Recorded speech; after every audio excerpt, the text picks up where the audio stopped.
Hey guys, welcome to the new vlog. और आज का व्लॉग हमारा उन सभी स्टूडेंट्स के लिए है जो यूके स्टडी करने के लिए आना चाहते हैं, चाहे कोर्सेज कोई भी हो। जो हमारी बेसिक रिसर्च होती है आने से पहले वो सभी की सेम होती है।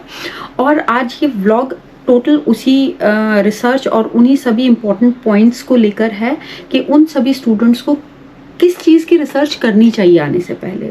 और ये उन स्टूडेंट्स के लिए भी है जो यहाँ आ चुके हैं और फर्दर उनको क्या करना चाहिए। सो फर्स्ट ऑफ ऑल, जब कभी भी हम बाहर आने के लिए सोचते हैं, चाहे एज अ पेरेंट और एज अ स्टूडेंट, हम लोग नॉर्मली क्या करते हैं, हमें पता नहीं होता है कि what is the route for that, कैसे जाना है हमारे को इस चीज़ के लिए। तो हम लोग एजेंट्स को सर्च करते हैं और एजेंट्स को सर्च करने के बाद जब हमें एजेंट मिलता है तो नॉर्मली एजेंट हमें पूरी इन्फॉर्मेशंस नहीं देते हैं। जो इन्फॉर्मेशन हमें चाहिए होती है वो इन्फॉर्मेशन हमारे पास होती ही नहीं है। ये आपको वहाँ पता नहीं चलता, ये जब आप यहाँ माइग्रेट हो जाते हैं आपको तब पता चलता है। तो व्हाट इज़ द इन्फॉर्मेशन, ये कुछ हमारी भी एक फ्लॉज रहते हैं कि हम लोग अपनी तरफ से कोई रिसर्च नहीं कर पाते हैं। तो हमें क्या क्या ढूंढना चाहिए यहाँ आने से पहले, क्या क्या हमें इंटरनेट पे सर्च करना चाहिए, ये सब चीज़ें मैं आपसे डिस्कस करूँगी। फर्स्ट ऑफ ऑल, जब हम एजेंट से बात करते हैं तो वो हमें नॉर्मली क्या बताते हैं, वो हमें बताते हैं कि अगर आपको यूके पढ़ने के लिए जाना है तो there are two kind of universities, one is Russell Group and one is the normal private universities. आप किसी में भी अप्लाई कर सकते हैं। तो अकॉर्डिंग टू द फंड्स हम लोग देखते हैं कि हमें कौन सी सस्ती यूनिवर्सिटी पड़ रही है। और कोर्स हम लोग ज़्यादा कई बार कॉन्सेंट्रेट करते भी नहीं है कि ठीक है, अगर ये भी कोर्स मिल रहा है एंड यूके की यूनिवर्सिटी अच्छी ही होगी, हम चलते हैं। So this is the biggest fault what we do. So हम लोगों को सबसे पहले यहाँ की यूनिवर्सिटीज़ के बारे में जानना बहुत ज़रूरी है कि यहाँ पे कितनी तरीके की यूनिवर्सिटीज़ हैं।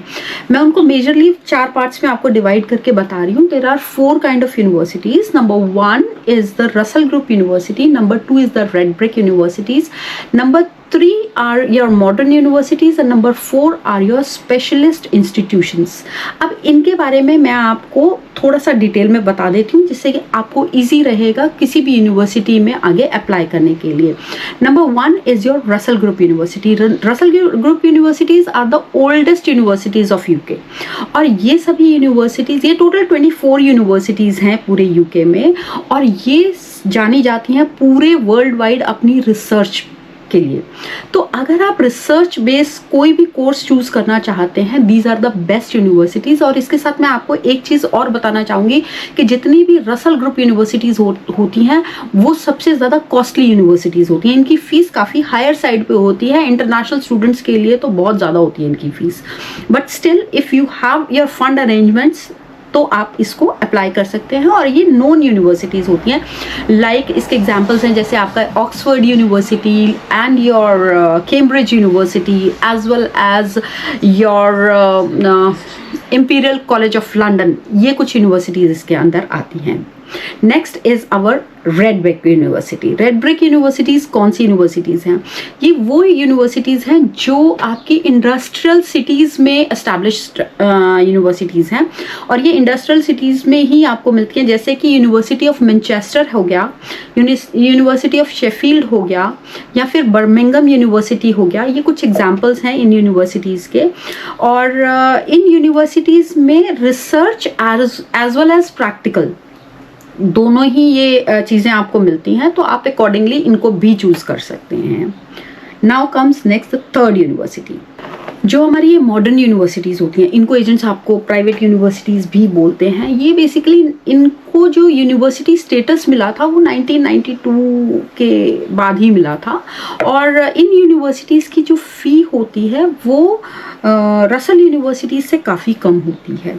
और मैंने ये चीज़ नोटिस की है कि मैक्सिमम बच्चे इन यूनिवर्सिटीज़ को ऑप्ट करते हैं। जब हम इन यूनिवर्सिटी के कोर्सेज़ को ऑप्ट करते हैं तो हमें एक बार ये ज़रूर देख लेना चाहिए कि उस कोर्स की जो हम चूज़ कर रहे हैं उसकी वैल्यू क्या है। क्या उस कोर्स को करने के बाद यूके में प्लेसमेंट्स अवेलेबल हैं और कितनी हैं?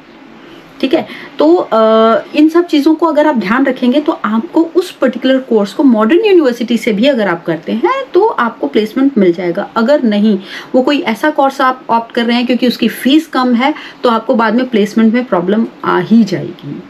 उसके बाद थर्ड यूनिवर्सिटी ये हमारा कंप्लीट हो गया। उसके बाद हमारी आती है फोर्थ यूनिवर्सिटीज़, हमारी जो स्पेशलिस्ट इंस्टीट्यूशंस हैं उसमें जैसे कि आपको नाम से ही पता चल रहा होगा, इसमें स्पेसिफिक नॉलेज दी जाती है, स्पेशलाइजेशंस कराए जाते हैं। जैसे कि आपका बिजनेस एजुकेशन लाइक मैनेजमेंट हो गया, आपका म्यूज़िक हो गया, आपका आर्ट हो गया। अब अगर हम देखें लंदन स्कूल ऑफ इकोनॉमिक्स, वो इस कैटेगरी में आता है।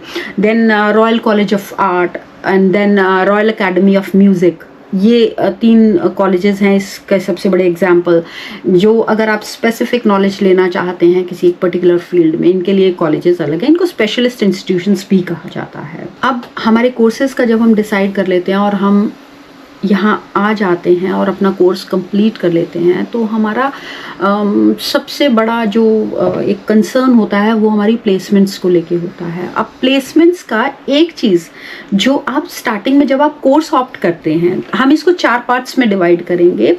1 इज़ योर इंटर्नशिप्स, जो कि placement through your colleges, then your graduate schemes, then your post-study work visa, and then your career advice by your colleges.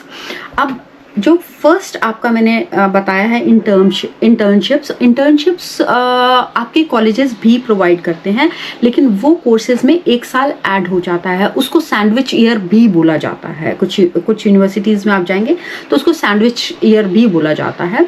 इसमें क्या होता है कि जैसे, और ये स्पेशली सैंडविच ईयर्स जो दिए जाते हैं वो ग्रेजुएट कोर्सेज के लिए दिए जाते हैं, जिसमें कि 3 साल का आपका कोर्स होता है और 3 साल के बीच में ही 1 साल ऐड किया जाता है आपके सेकेंड ईयर और थर्ड ईयर के मिड में, जिसमें आपको इंटर्नशिप्स के लिए 1 साल के लिए भेजा जाता है, जो कि आपका एक एक्सपीरियंस ऐड कर देता है, जो कि बाद में जिस समय आप 4 साल का कोर्स करके यूनिवर्सिटी से बाहर निकलते हैं तो आपके कोर्स की वैल्यू काउंट होती है, आपके इंटर्नशिप की वैल्यू काउंट होती है और आपको जॉब्स मिलने में ईजी रहता है।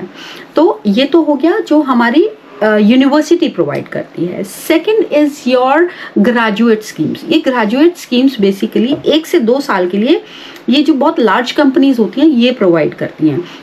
ये उन स्टूडेंट्स के लिए प्रोवाइड करती हैं जिनका ट्रैक रिकॉर्ड बहुत अच्छा रहा होता है, जिनके ग्रेड्स बहुत अच्छे होते हैं, जिनके प्रोजेक्ट्स बहुत अच्छे से होते हैं, जिनका डिसर्टेशन बहुत अच्छे से होता है। इन सब स्टूडेंट्स के लिए ये ग्रेजुएट रूट्स निकालती हैं, जिनके अंदर ये आपको 1 से 2 साल का एक्सपीरियंस देती है। उसके बाद आप अपने स्पॉन्सर्स को ढूंढ सकते हैं। देन हमारा थर्ड जो बहुत ही कॉमन है, that is post study work visa. Post study work visa आपको कब लेना होता है? पोस्ट स्टडी वर्क वीज़ा जब आपका कोर्स कंप्लीट होता है, तो बीच में आई थिंक आपका 2 महीने का एक आपको गैप मिलता है, उस पे आपको अपने पोस्ट स्टडी वर्क वीज़ा के लिए अप्लाई करना होता है। पोस्ट स्टडी वर्क वीज़ा यहाँ की गवर्नमेंट आपको प्रोवाइड करती है 2 साल के लिए। 2 साल तक आप अपनी जॉब ढूंढ सकते हैं, जॉब के बाद आप अपना स्पॉन्सर ढूंढ सकते हैं। लेकिन जो पीएचडी के लिए स्टूडेंट्स आते हैं उन लोगों को 3 साल का post study work visa provide किया जाता है। नॉर्मल कोर्सेज के लिए 2 इयर्स और पीएचडी स्टूडेंट्स के लिए 3 इयर्स का पोस्ट स्टडी वर्क वीज़ा होता है। Then your career advice by your colleges. हर कॉलेज में आपके करियर को लेके आपके फेस्ट होते हैं, आपके इसमें सीवी राइटिंग के लिए आपको हेल्प किया जाता है, एज वेल एज प्लेसमेंट्स ढूंढने के लिए आपको हेल्प किया जाता है। But they will help you, you can take their help, you can take their guidance and go ahead with your placements. तो ये एक हेल्प प्रोवाइड की जाती है हर कॉलेज के थ्रू, तो that also you can consider.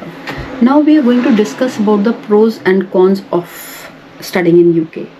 अब हर चीज़ की अगर बेनिफिट्स होते हैं तो थोड़े से नुकसान भी होते हैं, तो what we can do is we can discuss about that, जिससे कि आप को ये समझ आ सके कि आप अपने आप को मेंटली प्रिपेयर कर सके कि यहाँ क्या क्या होता है और आपको मेंटली उन सब चीज़ों के लिए अपने आप को कैसे प्रिपेयर करना चाहिए। तो सबसे पहले हम थोड़ा सा अच्छी बातें करते हैं, हम इसके सारे प्रोज देखते हैं। So first is your world class education.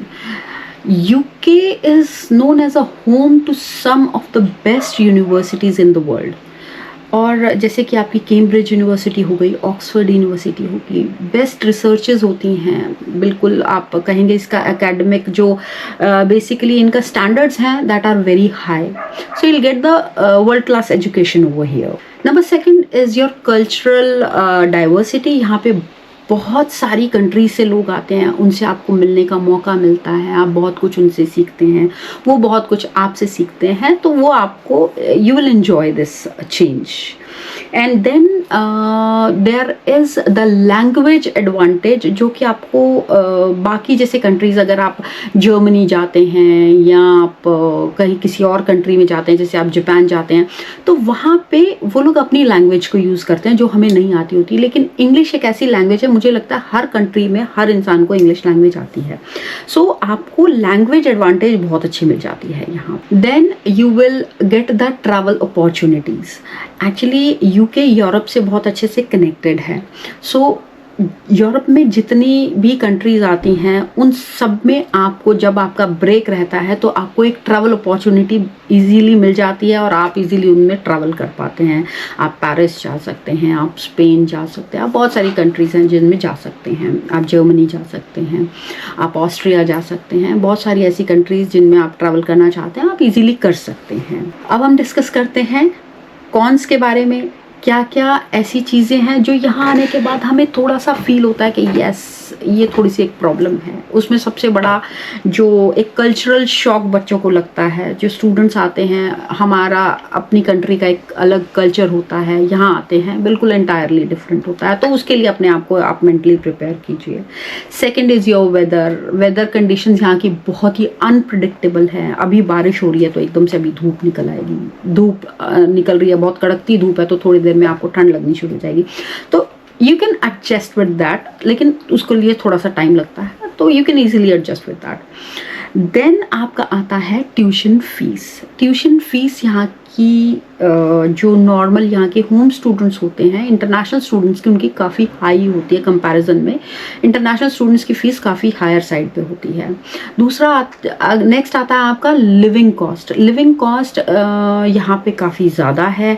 अपने आप को, आपको फंड्स को ये मैनेज करके आना पड़ेगा. बिकॉज सी, हम लोग फ़ी को देखते हैं, फिर हम सोचते हैं कि हम वहाँ जाके पार्ट टाइम जॉब कर लेंगे. Yes, you can work for 20 hours in a week, आपको वैलिड होता है, लेकिन 20 घंटे काम करने के बाद आप इतना अर्न नहीं करते हैं कि आप अपने पूरे खर्चों को कोप अप कर पाएँ. और मैं ये कभी एडवाइस आप लोगों को नहीं करूँगी कि आप कैश जॉब ले लें हाथ में, क्योंकि that is illegal, as well as आपकी स्टडीज़ को भी कहीं ना कहीं वो इफ़ेक्ट करता ही करता है.